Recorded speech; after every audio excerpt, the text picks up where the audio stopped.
Welcome to Loren Reads to You.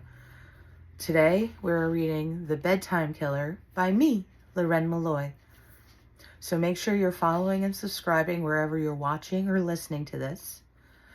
And if you haven't heard chapter 1 or 2 yet, pause this, save it, and go back because we're up to chapter 3. All right? Okay. Chapter 3. When he finally got home and was lying in his bed, he thought back over the whole experience he had. He thought of Chantel. He thought of the moment of their eyes meeting. He thought of the way she screamed. He thought of the fear in her eyes and wound up making a mess all over himself once again. He knew he was onto something in that moment. He knew his beautiful Chantel wouldn't disappoint him. Exhausted, Horace fell asleep, thinking of Chantel's eyes, the fear they held as well as her screaming. He dreamt of his lover Chantel all night.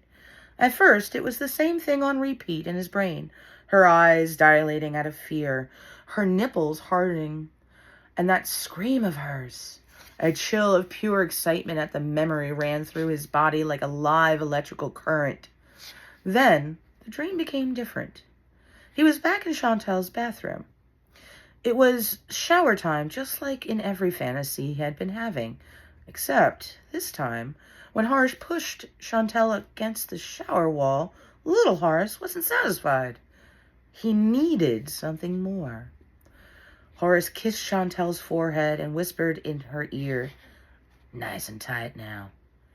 He then grabbed Chantel's ears and twisted so hard her head snapped off.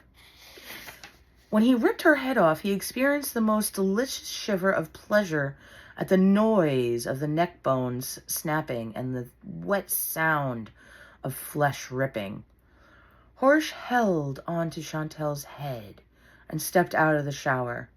Soaking wet, he stared at Chantel's dead body, which was still propped up in the shower. A river of blood was flowing down from her neck wound, down her body, and down the wall, turning the shower into a bloodbath, quite literally. All Horace cared about was that her ass was still facing him with her legs wide spread like she was hoping for another round. He liked that she had posed for him to look at while he was enjoying himself. Still staring at Chantel's decapitated body, he inserted little Horace into Chantel's gaping mouth. The sensation was exactly what he had been missing from their shower sex. He could feel her mouth working its magic on little Horace. Her eyes were large and were still blinking with fear while they were staring at little Horace. Her mouth was cracked wide open, was already dripping with his seed, but he didn't care and couldn't stop. It was all so amazing. Horace cried out the same thing he always does when he orgasms. "It's bedtime, baby!"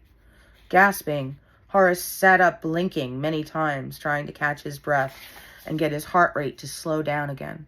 He shuddered again as his mind flashed a replay of Chantel's head. He had never had dreams or fantasies about anything like that before. All these years, and only now does he finally discover the missing elements to his relationships. He spent his life watching his ladies from a distance. It's not like he didn't have fantasies before. He had always fantasized about his lovers. The dates they had were always about him watching his ladies do the intimate things only a lover is allowed to see. But all these years, Horace knew underneath there was a part of him that was never truly satisfied. He always knew something was missing. That there was something that he needed to discover to finally be at peace with himself.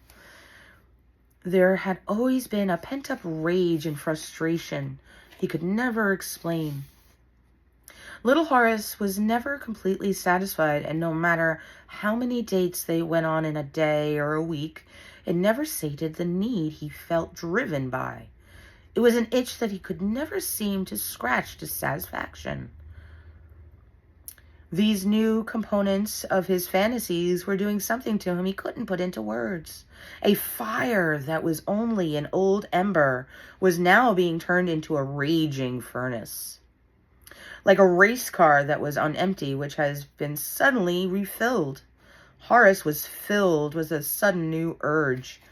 A new fantasy has fueled him now like never before. He knew it should scare him a bit, but it didn't. It only made him feel more at home and more himself somehow than he ever imagined possible. Horace thought, I bet her head would be amazing, and then fell back to sleep again. That is chapter 3 of The Bedtime Killer by me, Loren Malloy. So make sure you're following and subscribing to wherever you're watching or listening this. And make sure if you'd like this book, you get it through Amazon. I'll see you for chapter 4.